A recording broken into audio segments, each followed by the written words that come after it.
was once a day that I would pray for you. I'd go and misbehave just so you'd notice too. Sneaking looks up and down from across the room. And damn, what a hell of a view. I feel good, you look great. I like you, I can't wait. A first time.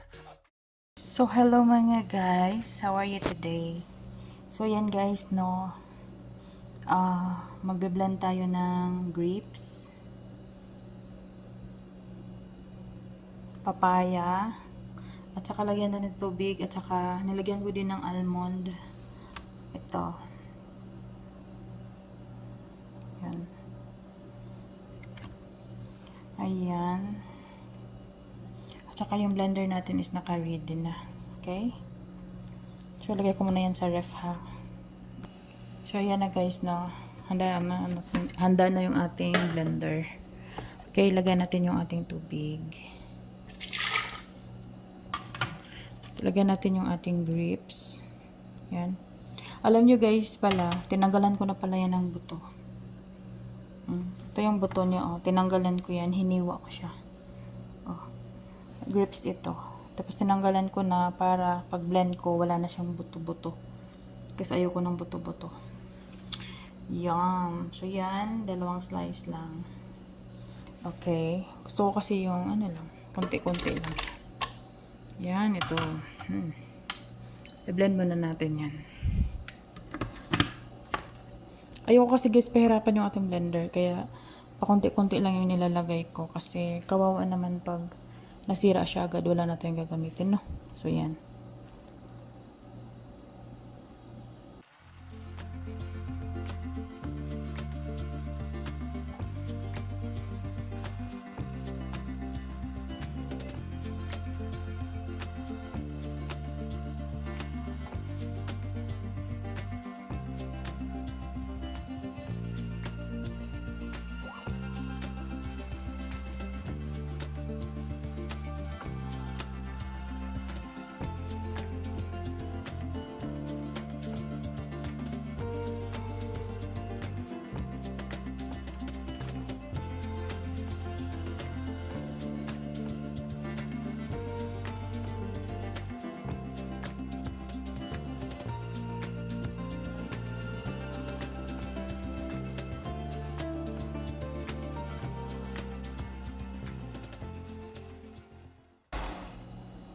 So, okay.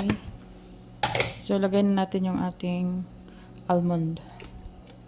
Yung unsweetened. Tapos, ilagay na din natin yung ating papayang hinog. Hinog na to, oh. Lambot na. So, yan. Okay. Gusto ko kasi talaga na ganito, guys. Yung hindi sila ipagsabay. Kasi, maganda yung flow ng ano niya, yung pag-blend niya. Maganda siya talaga. Kasi dati nung nag-start pa akong mag-blend, sinabay-sabay ko siya. Parang iba yung iba yung dating. At saka yung blender din natin nag-i-stuck din siya doon sa ilalim. At saka nahihirapan siyang umikot, okay? So maganda yung isa-isa siya para hindi mahirapan yung ating blender at saka makakatrabaho siya ng maayos kasi nga hindi siya loaded, no? So kailangan pag nag-blend kayo guys, kunti lang ang ilagay nyo sa una hanggang sa pakunti-kunti, yan, hanggang sa matapos, no? Huwag nyo isabay-sabay lahat kasi nahihirapan talaga siya guys at madali siyang nasisira yung blender natin, no? So yan ang aking tips sa inyo.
So, ayan na siya. Tingnan nyo. Okay na siya. No. So, ilagay muna natin sa baso. So, ayan na siya guys. Ilagay muna natin sa baso pala. Okay. Gusto ko siya hatiin sa 3. Okay, kasi itong isa guys, ito yung dinner ko. Yung isa naman is bukas pagising ko. Tapos yung isa naman, ay may langaw, Diyos ko. Ayan. So 3 baso yung ating 3 baso yung nagawa sa isang ata yun, isang